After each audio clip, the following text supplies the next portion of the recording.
Hablar de sujeción, hablar de autoridad, es hablar de establecer los preceptos divinos, un gobierno de Dios aquí en la tierra para establecer precisamente su perfecta voluntad. Entonces es necesario que el cuerpo de Cristo pueda ver y entender cómo funciona el principio de la sujeción, cómo funciona en nuestra vida cristiana el hecho de que formamos parte de un sistema del cual no somos, pero vivimos ahí. Porque nosotros no somos del mundo, pero vivimos en el mundo. Y Dios nos mandó a ser la sal y la luz del mundo, a revelar a un Cristo a través de nuestra vida y a través de un mensaje. Pero irremediablemente vivimos inmersos en el mundo. Usted va a pagar sus impuestos, usted va a las diferentes entidades y tiene una participación, usted trabaja en una empresa y tiene una forma de relacionarse. Y como cristianos, en ese ámbito, nosotros vamos a tener que responder coherentemente a las diferentes exigencias que haya. Jesucristo pagó tributo. Jesucristo vivió en la sociedad y cumplió con todas las reglas y leyes de la sociedad. Estando bajo ocupación el pueblo de Israel, habían otras leyes fuera del pueblo que los obligaba a ellos a rendir otro tipo de cuentas, todavía mayor. Y en ese ámbito el apóstol Pablo, regido en ese tiempo por Nerón, también cumplió con todas las leyes.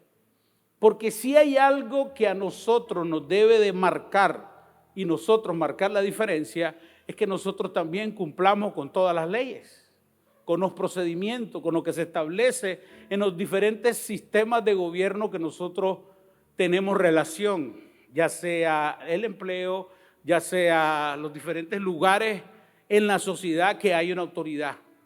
Y el apóstol Pablo desde Romanos 13 nos enseña específicamente la rendición de cuentas, la sujeción a las autoridades civiles, diga conmigo civiles.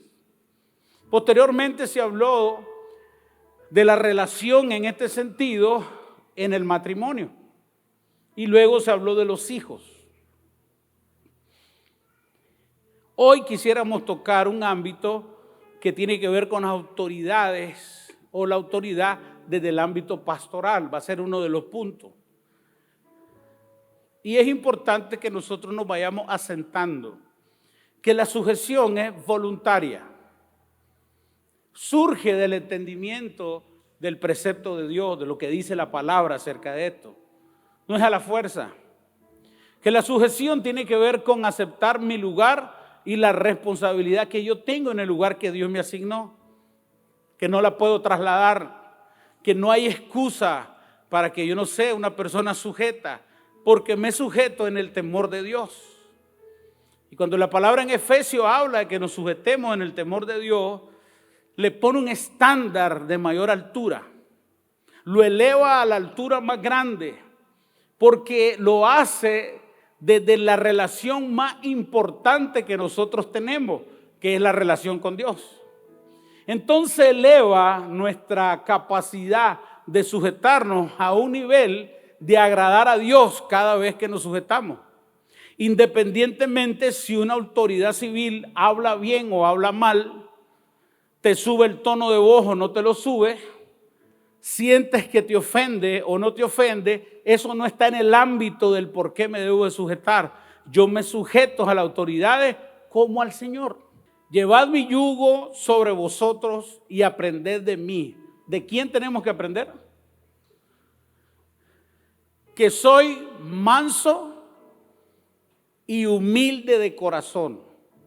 Para ser alguien sujeto, yo tengo que aprender mansedumbre y humildad.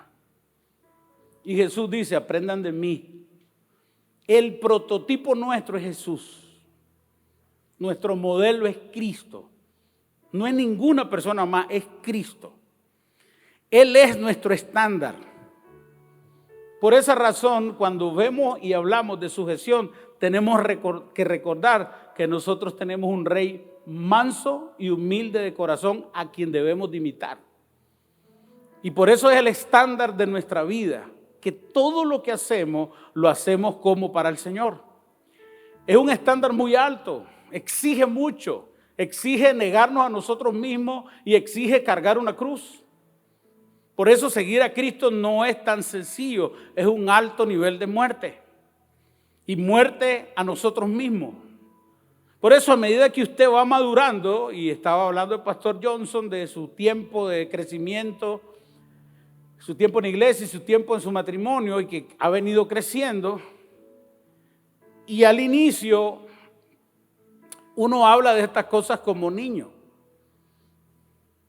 pero a medida que va creciendo, como que la revelación te empieza a hacer madurar, más el proceso de perfección por el Espíritu, y ya se vuelve más responsabilidad para nosotros hacer y establecer lo que Dios nos dice. Entonces, la sujeción tiene que ver con un rey que nos dice: aprendan de mí, que yo soy manso y humilde de corazón. Amén. Segundo versículo está en Hebreos 5, versos 8 y 9. Y aunque era hijo, está hablando de Jesús, por lo que padeció, Él padeció. En el padecimiento hay dolor. En el padecimiento hay sufrimiento. El padecimiento no es algo que te cause dicha ni bienestar. Es dolor. Es salir del confort. Es romper estructuras, es romper paradigmas. Por lo que padeció, ese padecimiento trajo un aprendizaje. ¿Cuál fue el aprendizaje? No hay sujeción sin obediencia. Entonces realmente no es un mensaje inspirador, es un mensaje retador, es un mensaje reflexivo, es un mensaje muy evaluativo, que yo necesito revisar hoy en qué áreas de mi vida no estoy sujeto a la voluntad de Dios. Y recuerde que nos estamos preparando para la segunda venida de Cristo y nos estamos preparando para rendir cuentas. Entonces va a ser importantísimo que en cada área que nosotros vamos pasando, vayamos haciendo una evaluación sobre mi estado de sujeción a la voluntad de Dios. Yo tengo a alguien que me modela sujeción y es Cristo.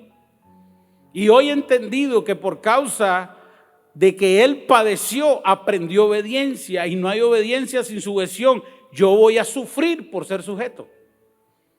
Y de esa parte, de esa curva, nadie se escapa. Todos vamos a sufrir un proceso de negación, de reflexión, de toma de decisiones y de cargar nuestra cruz precisamente para alcanzar la voluntad de Dios. Amén.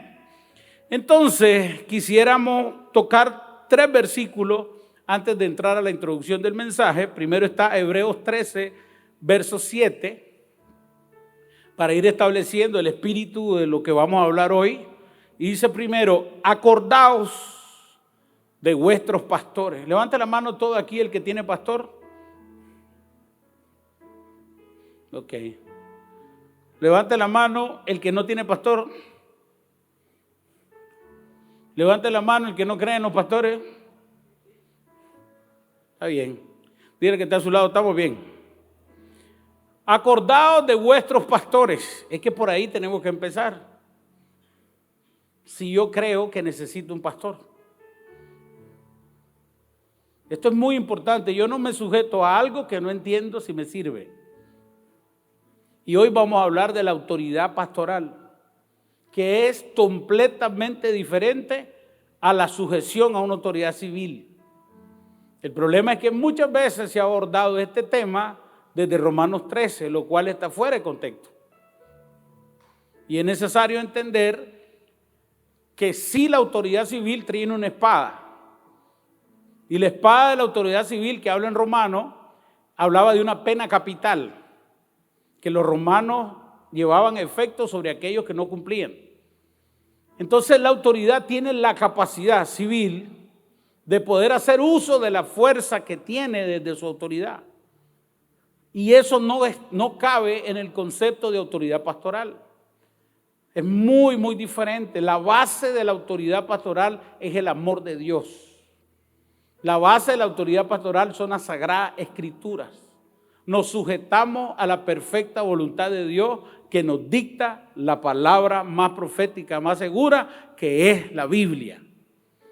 La autoridad de un pastor depende de la forma que él aplica la Sagrada Escritura sanamente. No depende de la posición, depende de la vida y del fluir de Cristo en su vida. Porque todo lo que un pastor puede desarrollar tiene que ser pesado desde su testimonio. Es muy diferente a lo que plantea la autoridad civil. Por eso es que usar Romanos 13 para poder establecer una enseñanza de la autoridad y la sujeción a los pastores es algo erróneo. Tenemos que hacerlo desde donde la Escritura plantea la relación pastor-oveja. Amén. Entonces dice Hebreos capítulo 13, verso 7, acordaos de vuestros pastores que os hablaron la palabra de Dios. Esto es muy importante.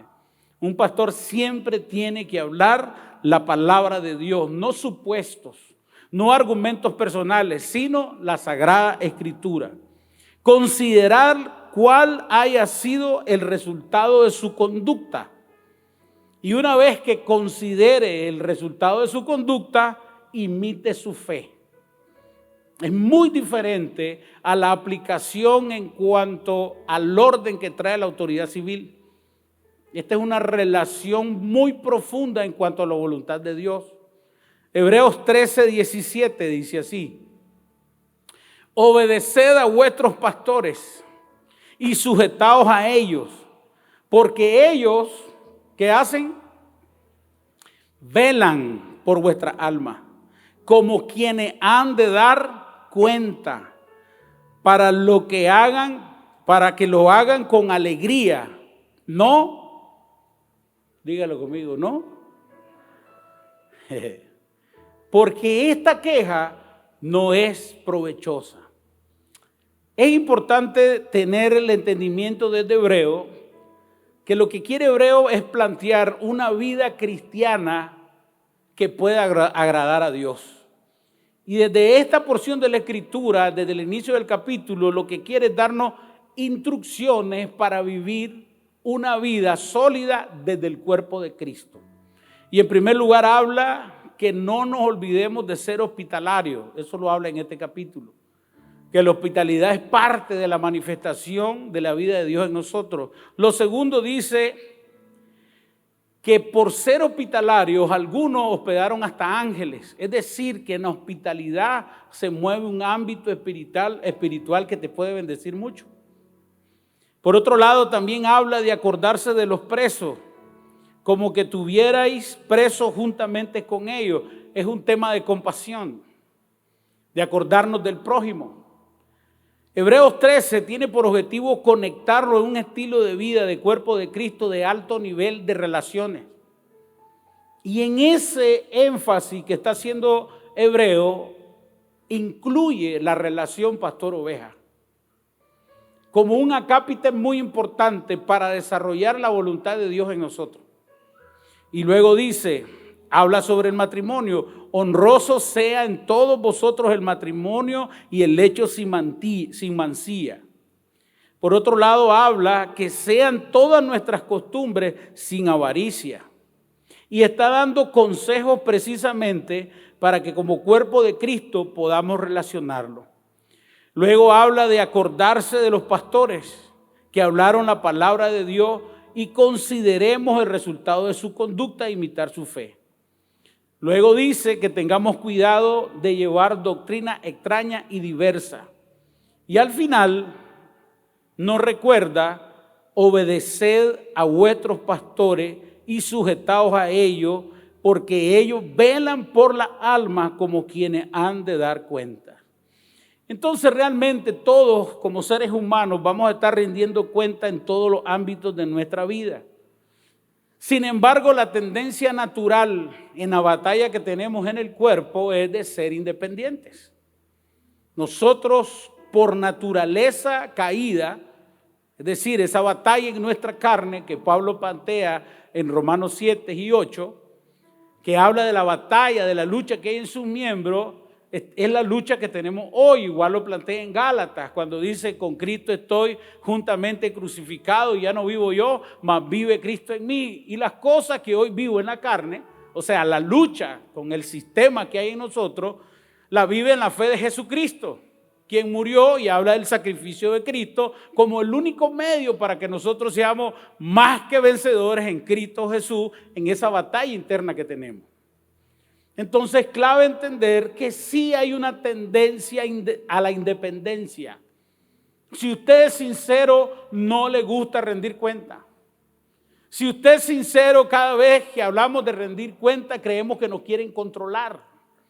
Si usted es sincero, cada vez que hablamos de rendir cuenta, no hay un bienestar en nuestro ser. Porque sentimos que nos controlan, porque sentimos que nos están diciendo que somos inferiores, porque hay algunos estereotipos personales que pueden tener que ver con traumas del pasado, que en los cuales no nos gusta que nos digan nada. Amén. Pero dígale que está a su lado, es natural. Por eso es que nuestro culto tiene que ser racional y tomar decisiones según la palabra. En Génesis capítulo 3, versos del 1 en adelante, nos damos cuenta de un escenario donde Eva está siendo sometida a una doctrina extraña, a una mentira, y que lo único que lo hubiera salvado de equivocarse era sujetarse expresamente a la ordenanza de Dios, a su voluntad. Sin embargo, fue atraída. ¿Por qué? Por un espíritu de independencia. Se le planteó un escenario diferente. Que conocer del árbol, comer del árbol del bien y el mal, le iba a dar un estatus que sería como Dios. Lo que el hombre quería era ser independiente, y esa es la lucha. La independencia en nosotros no quiere sujeción. Por eso, aunque Dios levante pastores conforme al corazón de Él, la otra parte es que la oveja se sujete a ese amor que Dios levantó en un hombre, en una mujer que es pastor, que tiene por objetivo proteger, cuidar, alimentar, instruir, capacitar. Pero si del otro lado no hay una intención, porque no hay el análisis, el entendimiento que Dios estableció a los pastores para proteger, va a ser imposible llevar a cabo la labor. Entonces, en algunos momentos, claro está, por causa de malas, aplicaciones del contexto de la palabra, algunos han mostrado un mensaje autoritario desde las Escrituras en la relación pastor-oveja. Y eso ha hecho daño. Algunos sienten que los controlan, algunos sienten que les ponen como un yugo, pero es precisamente por la mala comprensión de la Escritura. Y en ningún momento el Señor plantea en su palabra, en Hebreos, que es una relación de ese tipo. Tiene que ser con revelación. Recuerde que la sujeción es voluntaria. Usted no tiene que tener miedo para sujetarse. Usted tiene que tener revelación para sujetarse. Porque nada que proceda del miedo tiene que ver con Dios. Porque el perfecto amor echa fuera el temor. Nada que hagamos por miedo agrada al Señor. Todo lo que hacemos por amor, que honra a Dios, le agrada a Él. Entonces va a ser importante que nosotros podamos diferenciar, porque van a haber momentos como en Génesis 3, cuando la serpiente se acercó a Eva y la confundió literalmente, que muchos de nosotros vamos a ser tentados a ser independientes. Algunos por la sabiduría que poseemos, por la capacidad que poseemos, por un pasado que tal vez fue muy duro y que ahora usted venció muchas adversidades y siente que es el poder de su fuerza. Va a haber una intención de operar sin Dios. Pero quiero decirle que nadie es soldado a sus propias expensas. Y que tampoco es con espada ni con ejército, es en el poder de Dios. Que quien te ha dado el poder de hacer la riqueza es el Señor. Y que toda buena dádiva y todo don perfecto proviene del Señor. Nada ha sido producido desde nosotros. Si Dios no ha estado con su gracia y con su favor y su misericordia, no hubiéramos alcanzado nada. Entonces no debiéramos de ser independientes, porque la independencia no proviene de Dios. Fuimos diseñados para ser el cuerpo de Cristo, y el cuerpo de Cristo es unidad. El que se aísla solamente busca su propio deseo, porque sí hay en nosotros esa tendencia. El Señor dijo que no era bueno que el hombre estuviera solo, por eso le hizo ayuda idónea. Era necesario que el hombre no estuviera solo porque es peligroso. No es bueno andar solo, necesitamos ser el cuerpo de Cristo, necesitamos estimularnos en la fe porque es muy peligroso. Amén. Entonces, entendiendo que hay una realidad en nosotros donde la sujeción no es lo que nosotros más amamos, debemos de revisar algunas cosas. Hay algunas acciones en nosotros que posiblemente demuestren independencia. Por ejemplo, una es cuando siempre tomamos decisiones sin consultar ni a Dios ni a una autoridad. Cuando mi tendencia siempre es hacerlo solo porque soy bueno, porque tengo experiencia, porque tengo expertise y no consulto a nadie. Y si consulto, no consulto para obedecer, consulto solo como cultura general. Si yo no tengo esa cultura, por ejemplo, hoy se están abriendo muchas oportunidades. Algunos tienen oportunidad de irse a los Estados Unidos y abrir una puerta, pero no toda puerta viene de Dios. Ni toda puerta es para todo el mundo, porque uno debe de saber en el estado que está, en la situación que está según Dios, en su madurez, en su familia, cómo están sus hijos antes de tomar una decisión. Y hay momentos donde usted no ve el todo, por eso somos un cuerpo donde nosotros nos ayudamos y nos colaboramos para juntos tomar la mejor decisión según las Escrituras. Pero cuando yo tomo una decisión en mi corazón sin consultar a nadie, estoy siendo ministrado por un espíritu de independencia. Cuando pensamos mucho después en Dios y nosotros ante una situación lo primero que hicimos fue resolver sin tomar en cuenta a Dios. Cuando perdemos la sensibilidad a los ámbitos espirituales que tienen que ver con la palabra del Señor. ¿Qué quiere decir esto? Cuando estamos expuestos a la palabra y la palabra no entra en nosotros. Y solamente de alguna manera escogemos aquello que está acorde a lo que quiero hacer. Pero aquello que no está acorde a lo que quiero hacer, lo aparto. De alguna manera ahí el espíritu de independencia está funcionando en nosotros. Entonces, todos nosotros vamos a estar expuestos a sujeción a las autoridades civiles, en el matrimonio, en la relación con nuestros hijos y en todas esas áreas donde cada uno de nosotros vamos a estar expuestos. Por eso va a ser importante que desde la iglesia nosotros aprendamos a tener una relación. Efesios capítulo 4, verso 15 en adelante, dice así: sino que siguiendo la verdad en amor. Recuerde lo que dice Juan 8:31, que conoceríamos la verdad y la verdad nos haría libre.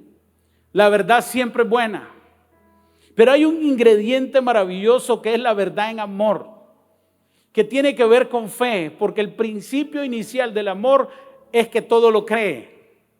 La verdad en amor tiene que ver con creer la verdad que proviene de Dios.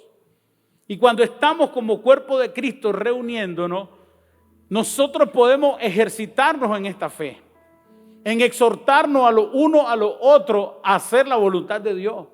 Pero en esa exhortación ayudarnos, capacitarnos, darnos una palabra, darnos un soporte espiritual a través de la oración. Cuando venimos y subimos y oramos, estamos haciendo un soporte espiritual. Porque entendemos que la oración del justo puede mucho. Y entonces nos asimos del principio bíblico y oramos juntos. Y yo creo que hay palabras que llegaron a su familia. Y que personas en los próximos días van a venir a decirle: fíjate que me convertí al Señor. Y usted se va a acordar de esta tarde que oramos todos juntos. Y de la oración de usted, más la de usted y la de todos los que estamos aquí, algo se generó. ¿Por qué? Porque la unidad en el cuerpo de Cristo es poderosa.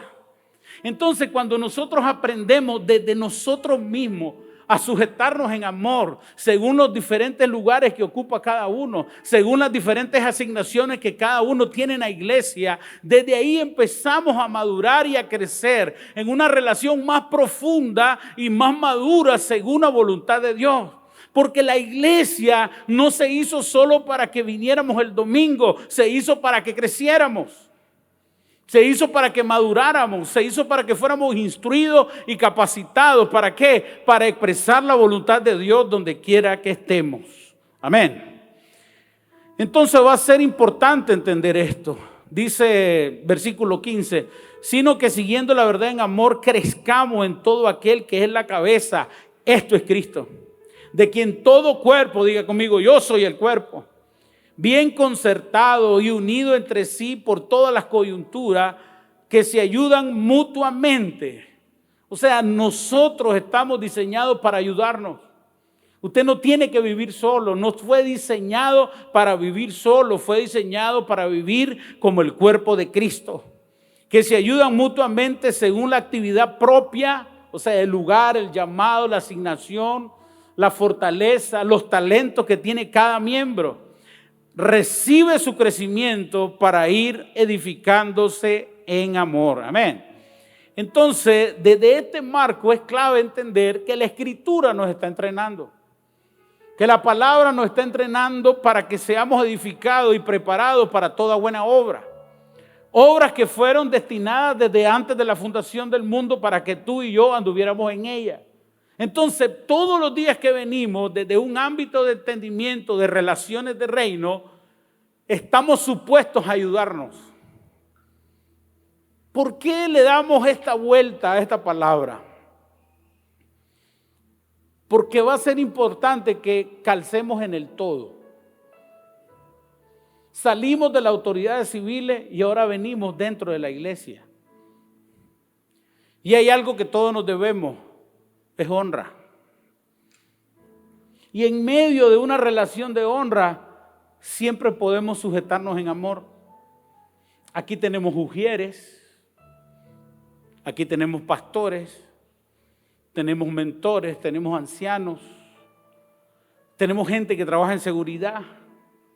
Y cada uno es parte del cuerpo de Cristo, que tiene asignaciones diferentes y que ocupa un nivel de autoridad, que en el caso de la iglesia, toda autoridad es para servir. No es para infringir, no es para golpear, no es para hacer daño, es para edificar. No es para infundir temor, es para infundir amor.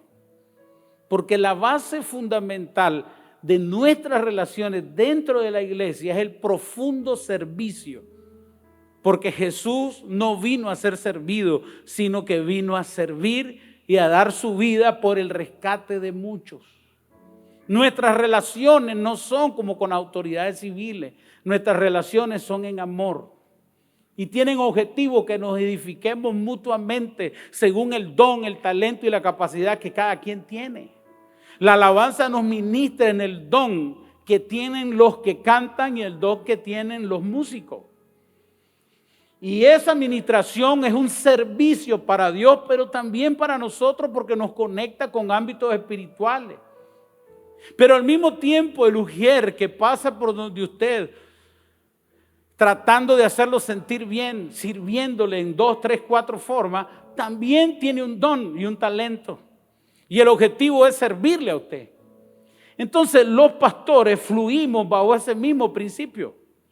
La autoridad pastoral tiene por objetivo servir, proteger, instruir, capacitar, sanar, recuperar y establecer la palabra del Señor desde un marco de amor. Por eso nuestra relación no es exigente. Yo no le exijo a usted que me vea como una autoridad. Yo ejerzo una autoridad espiritual desde el amor de Cristo. Y la autoridad en la que yo fluyo es la autoridad de la Escritura. Yo no tengo más autoridad que la que la Escritura provee. Amén. Yo no tengo autoridad por estar parado aquí. La autoridad me la da la palabra del Señor. Dígame algo. Por eso el abordaje sobre su vida no es como un jefe, sino como alguien que a usted lo ama. Antes de buscar una dirección, primero hay el amor. Amén. Primero existe una intención edificante de tener una relación con usted donde usted ama a Dios sobre todas las cosas, yo amo a Dios sobre todas las cosas y nos servimos mutuamente. Amén. Pero hay un lugar donde Dios nos puso a cada quien para servir. Amén. Diga conmigo, servicio. Todos fluimos en un tema de unidad y va a ser importante que cada uno de nosotros aprendamos, inclusive desde esa perspectiva. Y no quisiera entrar mucho ahí porque hay un punto que tiene que ver con los conflictos dentro de la iglesia. Porque realmente siempre van a haber diferencias. Dígale que está a su lado, estamos en un proceso. En algún momento usted va a creer que la silla en la que se sienta todos los domingos es suya. Y va a venir un hermano un día un poquito más temprano que usted y se le va a sentar ahí y tal vez usted se sienta robado. Y va a decir, esa es mi silla. Y en su corazón usted tenga una demanda porque es su silla. Y hay algunas cosas que podemos vivir, hay algunas circunstancias que como iglesia de alguna manera podemos en medio de nuestras relaciones no vivir muy bien. Vea lo que dice Mateo 18, verso 15 en adelante. Por tanto, si tu hermano peca contra ti, ve y repréndele. Esta reprensión tiene que ver con el hecho de llevarlo al acuerdo de la palabra del Señor. No es lo que muchos de nosotros llamamos reprender, es hablarle en voz alta y soltarle una palabra, no. Es venir a un acuerdo de las Escrituras. Es aquella pregunta, ¿qué dice la Biblia sobre esto? Amén. Por tanto, si tu hermano peca contra ti, ve y repréndele, estando tú y él solos. Si te oyere, ha ganado un hermano. Mas si no te oyere, toma aún contigo uno o dos, para que en boca de dos o tres testigos conste toda palabra. ¿Por qué es importante esto? De alguna manera, cuando hay un conflicto dentro, esto es dirigido a la gente que está formando parte del cuerpo de Cristo. Que entre todo lo que primero queremos es honrar al Señor, pero si hay un conflicto, dice que primero tratemos de abordarlo nosotros, sin olvidar la premisa del amor, sin olvidar el hecho que somos coherederos de la gracia y que Dios nos ama a los dos por iguales y que ambos lo primero que queremos hacer es honrar al Señor. Entonces lo que está diciendo en ese momento es que en primer lugar lo abordemos solo y de buena manera. Pero si por alguna razón la persona no lo reciba bien, ve y busca a otro. Buscar a una persona o dos personas ayuda mucho porque te hace que vos abordes las cosas de la mejor manera posible. Muchas veces cuando lo hacemos solo, no lo hacemos de la mejor manera, pero cuando hay testigos, por ejemplo, cuando usted le llama, muy buenos días, lo llamamos del banco fulano de tal, queremos decirle que esta llamada está siendo grabada. Con solo que te diga eso, sí, buenas. ¿Cómo no? Sí, cambia. ¿Por qué? Porque va a quedar por sentado algo de lo que usted respondió y de alguna manera te activa. Y te activa las mejores frases, te activa las mejores palabras. Entonces, cuando uno está abordando algún conflicto que no se pudo arreglar entre dos, y lo hacen entre dos más de tres personas, dos testigos, también saca lo mejor de ti, pero también lo mejor de la otra persona. Y muy posiblemente por causa de eso se libre bien la situación. Hace 2 días choqué. Yo tengo una camionetita Tucson. Mi suegro me la chocó. Mi hijo me la chocó. Un doctor que me llevó a ver me la chocó. Una persona que no conocía me la chocó. Y hasta hace 3 días tuve el honor de chocarla yo. De la manera más tonta, en el lugar más limpio y de la manera más suave. Ya te empaté. Me pasé de una cuadra ahí en Villa Lindora. Es aquí. Mi esposa. Y me paré. Vuelvo a ver, cuando yo veo el retrovisor, está el sol de las 5 de la tarde enfrente. Y yo no vi nadie. Metí retroceso. ¡Pah! Detrás de mí venía un Suzuki Celerio, chiquito. Y bangán le di. Cuando yo me bajo con vergüenza, vergüenza, enojado conmigo y con vergüenza del hombre. Y le digo, hermano, pero yo me bajo de la camioneta desaforado, porque yo no sé con quién choqué, si viene un niño o algo, y le digo, hermano, perdóname, te doy mi palabra que no fue por gusto. Entonces él donde me ve, yo creo que primero dijo, se me vino encima, no, o sea, no, yo estaba con vergüenza. Le digo, perdóname, hermanito lindo, mira, no fue por gusto, me dio el sol. Sí, me dice, el sol está de frente, pero te voy a decir algo. Dios sabe por qué hace las cosas, aleluya, digo yo. Porque fíjate que yo mañana iba para Estelí y yo no sé si iba a chocar con algún bus, algún camión, y Dios aquí me guardó con este choque. Así lo mismo digo yo, hermano, fíjate. Pero fue bueno. Nos conocimos, hablamos, llegó la policía un rato después, con muy buena actitud, mira, muy profesional. La persona que me llamaba de la policía me decía, ya llegaron, no ha venido. Ya va a llegar, sí, no se preocupen. Todo salió súper bien. Y yo creo que ayer gané un amigo. Yo le dije, yo soy de la iglesia Osara. Ya al final de todo, yo me le presenté como pastor. No lo quise hacer al inicio. Porque muchas veces algunos sienten que vos lo querés. Yo soy pastor, o sea, ¿me entendés? Y realmente yo creo, o la Escritura nos enseña, que el pastor es un servidor. Y resolvimos el conflicto de la manera más tranquila. Y mire, yo no sé si usted lo han chocado, pero si usted lo chocan y usted no tiene la culpa, usted pierde tiempo, tiene que ir al seguro, tiene que dar vuelta, tiene que ir al banco, tiene que ir 2 o 3 veces al seguro, y eso es triste. Entonces le digo yo, mira hermano, yo sé el vuelterío que va a dar, yo quiero decirte que si vos me aceptás un dinero para pagarte el combustible de las 4 veces que vas a ir al seguro, para pagarte el recibo que vas a pagar en el banco, que creo que cuesta 200 pesos por la cuestión de la póliza, y por lo menos para que cubra la vuelta. Y me dice, no es necesario, pero yo se lo recibo. Porque al final lo que yo quiero es que mi testimonio esté bien delante de él y delante de Dios. No crea que tenía muchas ganas, pero por causa de estar sujeto a la voluntad de Dios, muchas veces tú y yo en un conflicto va a parecer que perdemos, pero realmente ganamos. Muchas veces hay situaciones en las que tú crees que imponiendo te vas a ganar y que bajando la cabeza vas a perder, y es todo lo contrario. Porque el que se humilla, Dios lo exalta. Funciona diferente en la iglesia. Mire, yo le voy a decir algo. Contra el mundo usted lleva la de perder, pero delante de Dios lleva todas las de ganar.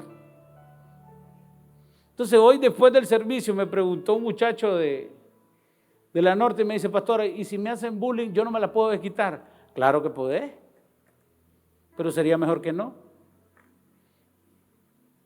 Es que me da una gana de darle con un bate. Yo te entiendo, porque solo que en mi tiempo no se llamaba bullying, pero a mí me hicieron bullying siempre por esta figura. Desde chiquito me decían cosas, ni le digo todo lo que me decían. Pero le digo, hay momentos donde Dios permite ese tipo de ataque para probar tu corazón. ¿Qué sentí en tu corazón? Gané matarlo. Me dice, te entiendo. Pero Dios está procesándote, le digo. Aprende a manejar el insulto, porque esa ofensa lo que quiere es sacarte de tu estatus de buen hijo de Dios. Y acordate que vos sos modelo. Entonces, todos los conflictos que nosotros tenemos en cualquier área, usted debe de manejarlo de la forma en que siempre usted honre al Señor. Amén. Entonces dice, si un hermano peca contra ti, reprendele, y si no, busca personas que te ayuden. Si no te oyere, dilo a la iglesia.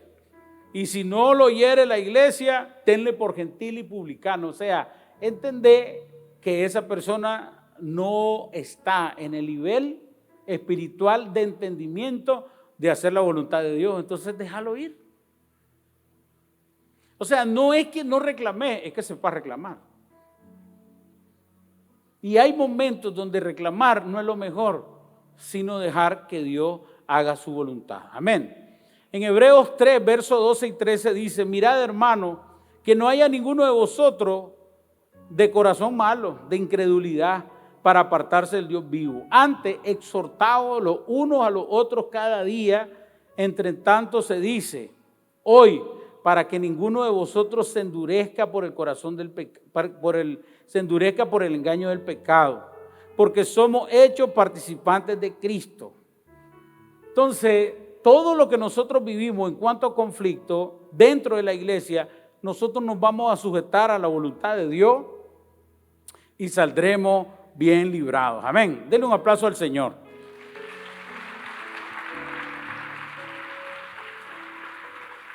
Entonces, va a ser importante que nosotros de alguna manera vayamos entendiendo y avanzando en el conocimiento de Dios con respecto a esto. Porque la verdad es que nosotros necesitamos encontrar la vía más poderosa para resolver un conflicto, que es perdonar. Colosenses capítulo 3, verso 12 dice: vestidos pues como escogidos de Dios, santos y amados. Eso es lo que espera Dios en nuestras relaciones como cuerpo de Cristo. Vestidos como escogidos de Dios, santos y amados, de entrañable misericordia, de benignidad, de humildad, de mansedumbre, de paciencia, soportándoos los unos a los otros y perdonándoos aún unos a otros si alguno tuviere queja contra otro. De la manera que Cristo os perdonó, también hacedlo vosotros. Esa es la forma en que el Señor quiere que nosotros podamos desarrollar nuestras relaciones. Amén. Diga conmigo: sujeción es una acción voluntaria de ponerme debajo de la ejecución de una autoridad. Entonces, cuando hablamos de autoridad pastoral, Hebreos 13 nos habla a nosotros de que los pastores, acordados de vuestros pastores que os hablaron la palabra de Dios, y considerar cuál haya sido el resultado de su conducta e imitar su fe. La palabra acordado significa traer a memoria, no perder de vista, de aquella persona que dirige el rebaño, de aquella persona que muestra un camino a seguir. Pastores son aquellos que guían las vidas de las personas, son aquellos que señalan el camino. Pastores son aquellos que Dios les encargó, porque en su perfecta voluntad, en el corazón de Dios, nació el hecho de ponernos pastores. Jeremías capítulo 3, versos 14 al 15, dice así: convertíos, hijos rebeldes, dice Jehová, porque yo soy vuestro esposo, y os tomaré uno de cada ciudad y dos de cada familia, y los introduciré en Sión, y os daré, ¿qué cosa? Pastores según mi corazón. En el corazón de Dios fue establecer pastores. No fue un hombre que lo ideó. No es una estructura organizacional establecida por la estrategia de un ser humano. Es la voluntad de Dios levantar a una persona en una condición pastoral desde el corazón de Dios. Ahora, ¿cómo es alguien con respecto al corazón de Dios? Es alguien que tiene la intención de obedecer fielmente la voluntad de Dios. Porque Dios nos dio, dice la Escritura, nos quitó un corazón de piedra y nos dio un corazón de carne. Primer punto. Segundo punto, Dios puso eternidad en nuestro corazón. Pero Dios también estableció en el corazón de los pastores una necesidad y una pasión por ayudar a la grey de Dios. Una persona me dijo un día: quiero hablar contigo de hombre a hombre, no de pastor a hombre. Entonces le digo, fíjate hermano, que el llamamiento pastoral no proviene de mí, proviene del Señor. Entonces yo no me puedo despastorar. Yo soy pastor. Antes de la fundación del mundo, el Señor puso en mí que yo fuera pastor. Fue su voluntad. No lo merezco, no lo busqué, no lo pedí. Fue en su perfecta voluntad que Él estableció que yo fuera pastor. ¿Cómo me quito eso? Si vas a hablar conmigo, también soy hombre y también soy pastor. Las dos cosas. Porque Él lo que quería era ofenderme. Entonces Él decía, si Él se quita lo pastoral, no hay falla si lo ofrendo porque es solo hombre. No, estaba equivocado. El don que usted tiene y el llamado que usted tiene, usted no se lo puede quitar porque es irrevocable. El don y el llamamiento es irrevocable. Entonces, las personas que Dios ungió como pastor, lo determinó desde antes de la fundación del mundo. Y fue manifiesto aquí en la tierra. Por eso algunos de ustedes, a alguien que todavía no he nombrado pastor, la iglesia empieza a decirle pastor. Porque lo ve hablar como pastor, caminar como pastor, visitar como pastor, ayudar como pastor, estar pendiente de la persona como pastor, y la gente dice pastor. Porque más que un título, es una asignación divina. Entonces el Señor decía, yo les voy a dar a ustedes, y en el tiempo de Jeremías, es un tiempo que Jeremías lloraba porque Israel no hacía caso. No hacía caso Israel, más que le daba y le daba y le daba. Israel no entendía, seguía siendo idólatra y seguía dándole la espalda a Dios. Entonces Dios levantó pastores. Los pastores son una solución de Dios para traer protección a la grey del Señor, para traer guía a la grey del Señor, para ayudar a levantar líderes en la grey del Señor. Por eso es que el pastor, antes que nada, es un siervo.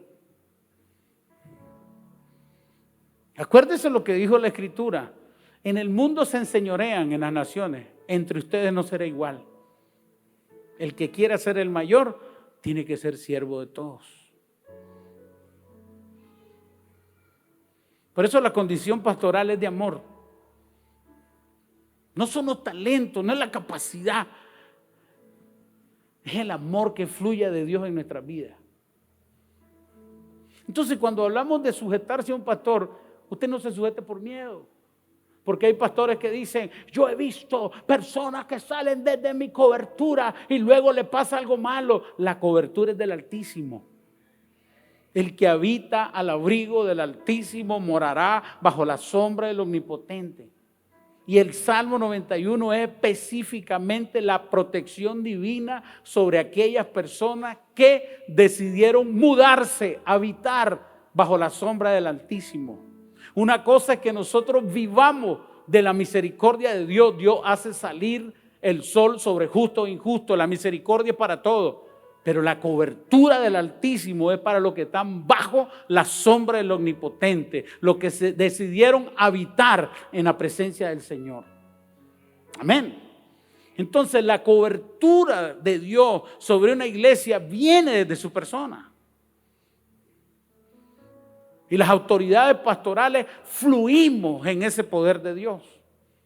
Pero no es un poder personal, es el poder de la cobertura divina sobre la casa. Amén. Y el objetivo de Dios de poner pastores era precisamente cuidar a la grey. Jeremías 23, 1 y 2 dice, ay de los pastores, diga conmigo, ay.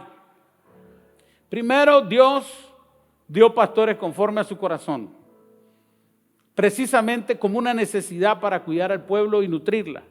Pero ahora viene la exactitud. Ay de los pastores que destruyen y dispersan las ovejas de mi rebaño, dice Jehová. Por tanto, así ha dicho Jehová, Dios de Israel, a los pastores que apacientan a mi pueblo: vosotros dispersáis mis ovejas y las espantáis y no las habéis cuidado. He aquí yo castigo la maldad de vuestras obras, dice Jehová. Es duro, porque todas las acciones de un pastor están siendo evaluadas por Dios. Por eso dice, obedecer a vuestros pastores, porque ellos velan por vuestras almas, como quien va a dar cuenta de ellas. Sí hay una rendición de cuenta por aquellas personas que Dios nos entregó bajo nuestro cuidado. Hay de los pastores que no las cuidan. Hay de los pastores que permiten que sean dispersas tal vez por un mal juicio, por un mal abordaje, por una mala conexión. Porque nosotros estamos supuestos a protegerlo a usted, pero yo no puedo proteger a alguien que no quiere ser protegido. Por eso es una relación de sujeción. En amor. No es la espada que decapita en Romanos. Es el amor de Dios que quiere edificar, proteger, transformar, sanar y cuidar y además alimentar con escritura. Es muy diferente. Mientras tanto la autoridad la autoridad civil trae literalmente, no quieres temer, pórtate bien. Hay una acción de temor ahí. Porque va a irrumpir sobre el mal comportamiento. En este caso, un pastor, su trabajo es nutrir. Su trabajo es amar. Su trabajo es buscar a las personas. Su trabajo es traerlas a los pies del Señor. Su trabajo es enseñarle la palabra de Cristo. Y la única autoridad que tiene el pastor es desde la Sagrada Escritura.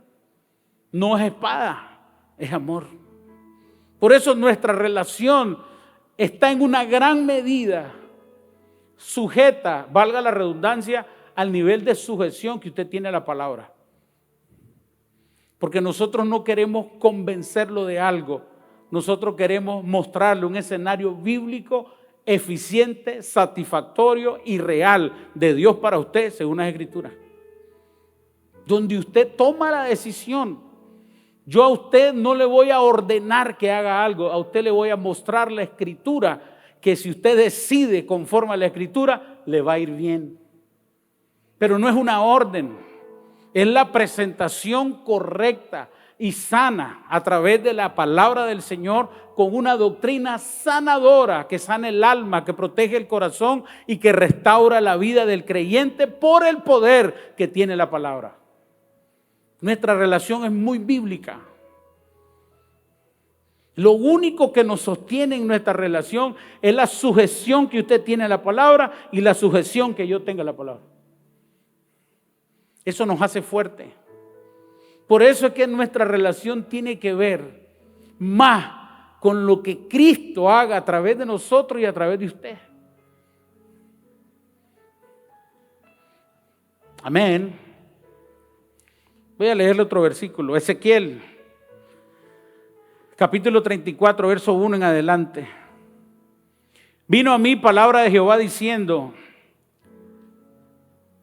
Hijo de hombre, profetiza contra los pastores de Israel. Profetiza y di a los pastores, así ha dicho Jehová el Señor: ay de los pastores de Israel que se apacientan a sí mismos. Esa expresión tiene dos connotaciones. Primeramente, que hace las cosas para alimentar su ego. Pero por otro lado, que trabaja con argumentos personales y no con las Escrituras.